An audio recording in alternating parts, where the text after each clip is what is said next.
মাছের ঝোল বানাচ্ছি। তার জন্য নিয়েছি পোনা মাছ, এখানে 5 পিস রয়েছে। আর এখানে তোমার এখানে কালো জিরা আর কাঁচা লঙ্কা কুচি করে নিয়েছি। আর এখানে একটু মশলা নিয়েছি, ধনে গুঁড়ো, জিরে গুঁড়ো আর নুন আর হলুদ। আর এখানে আলু আর বেগুন কেটে রেখে দিয়েছি।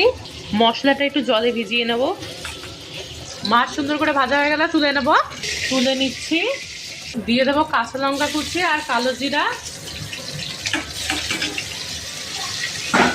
1 মিনিটের মতো নাড়াচাড়া করে একটু রং ধরতে শুরু করে দিলে এবার দিয়ে দেবো বেগুন আর আলুটা। দিয়ে দিচ্ছি বেগুন আর আলুটা। এর মধ্যে স্বাদ মতো নুন আর হলুদের গুঁড়ো।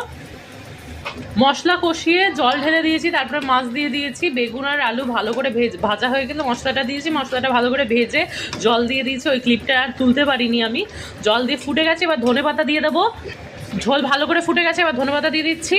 এবার রান্নাটা ফিনিশ করব।